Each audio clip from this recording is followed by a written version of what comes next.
This week, right here on Charger Bulletin News, a first look at Wicked for Good as it hits theaters tomorrow, a $100,000 winning lottery ticket sold in Connecticut and no one has claimed it, and what it means for your wallets as a penny officially retires right here on Charger Bulletin News.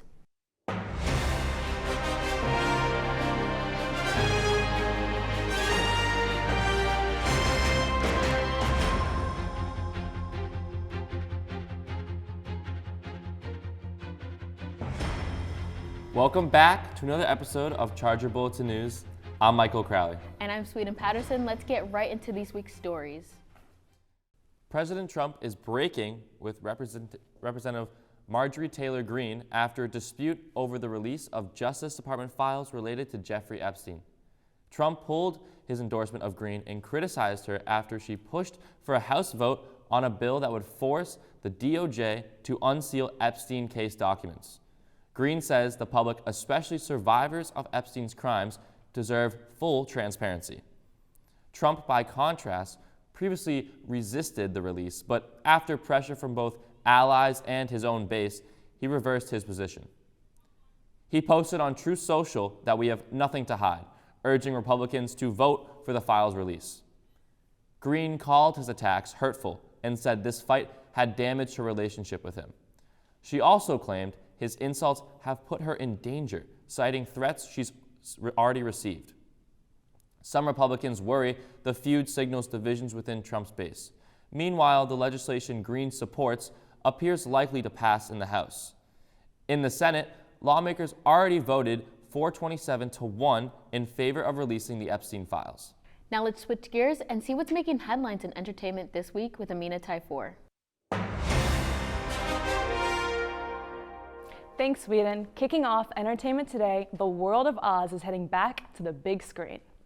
Wicked for Good hits theaters tomorrow, bringing the iconic story of Elphaba and Glinda to a whole new audience. Cynthia Erivo stars as Elphaba with Ariana Grande as Glinda. As the film explores how their friendship evolves under growing pressures, shifting loyalties, and the truth behind the stories people think they know.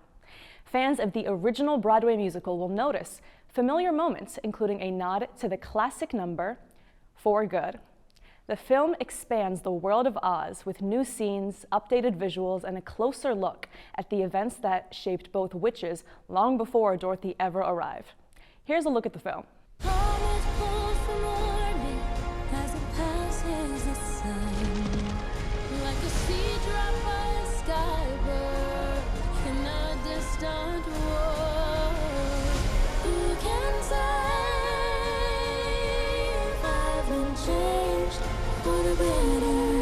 Bring me the broom of the Wicked Witch of the West.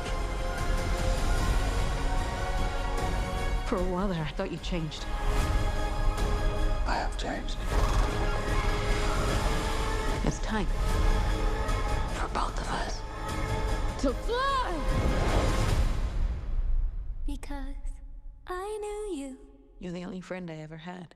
Because I knew you. And I've had so many friends. I have been changed for good. But only one that mattered.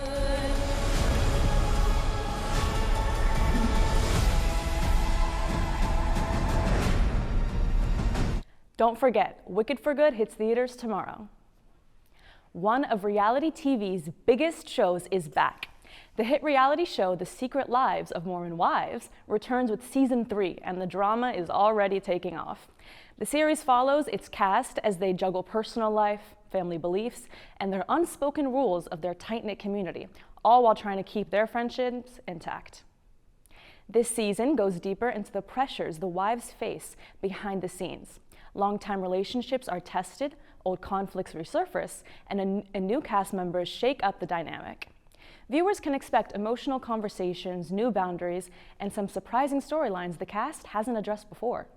With emotional heart-to-hearts, reveals, surprising reveals, and raw moments that keep fans hooked, The Secret Lives of Mormon Wives promises a season that pulls back the curtain more than ever before. And finally, Pixar is taking fans to infinity and beyond, again! Pixar has finally dropped the first teaser for Toy Story 5. officially releasing next June 19th, 2026. Let's take a look.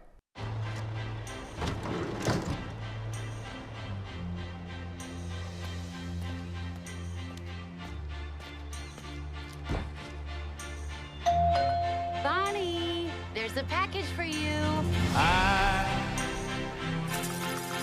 I was standing, you were there. Two worlds collided, and they could never, ever tear us apart. Oh, thank you, thank you, thank you! Hi there, I'm Lilypad. Let's play. The film brings the classic cast back together, including Tom Hanks, Tim Allen, and Joan Cusack, and introduces new characters voiced by Greta Lee, Conan O'Brien, and Ernie Hudson. This will be Pixar's 31st feature film, and the first Toy Story released in 7 years. Directors Andrew Stanton and Kenna Harris say the movie explores how the franchise's legacy toys respond to a modern, tech-driven world. Toy Story 5 will be in theaters next summer. That's all for entertainment this week. Let's head back to the desk with you, Sweden. Thanks, Amina. Big news for one lucky Connecticut resident tonight. Someone there holds a $100,000 winning ticket and they don't even know about it yet. The ticket worth $100,000 has gone unclaimed since Sunday. The Connecticut Lottery says the winning Cash 5 ticket from the June 24th drawing has sold at Shirjai Ambe LLC on Fernhill Road in Watertown. But as of now, it still is completely unclaimed. The Connecticut Lottery also confirmed that 16 other players will split $300 prize pool, and 634 players will split $10, which breaks down to less than 2 cents a ticket. For now, the mystery winner hasn't stepped forward and their identity remains unknown, but is a solid reminder to check those pockets, check your car, and check the junk drawer because someone in Connecticut is sitting on a 6-figure win without realizing it. If you bought a ticket in Watertown, it might be worth taking a second look. Now, let's see what's going on around campus. Hanya has a scoop on all things student life.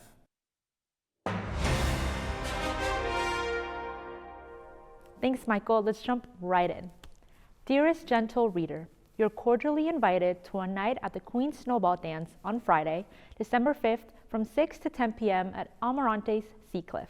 Enjoy a night full of delicious food and lively dancing as a way to celebrate the end of the semester. Tickets are now for sale for $15 on Eventbrite and will run until November 24th. Attendees are encouraged to dress in formal attire to match this year's Bridgerton theme, but are not required in order to attend. For more questions, you can reach out to CeeLo or email celo@newhaven.edu.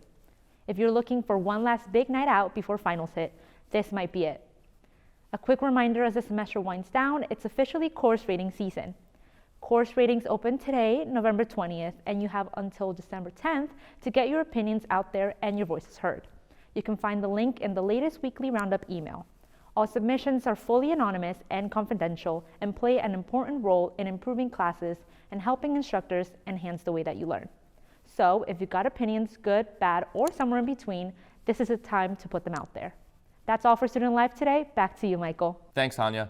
The United States officially ended production of the penny on Wednesday, closing out more than 230 years of minting a coin that once had real buying power, but eventually became more expensive to make than it was worth.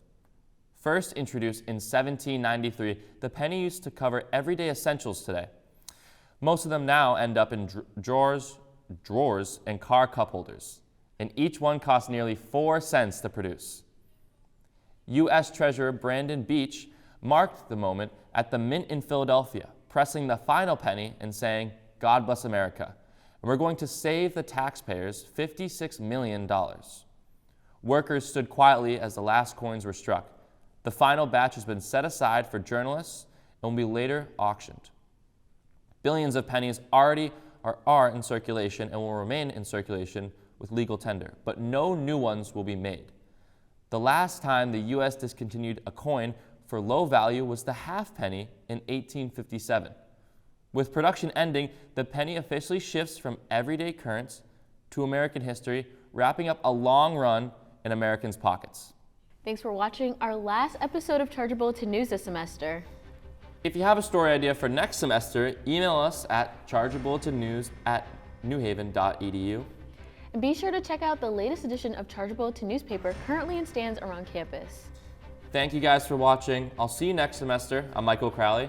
And I'm Sweden Patterson. We'll see you in 2 weeks with a special edition interview with UNH President Jens Fredrickson.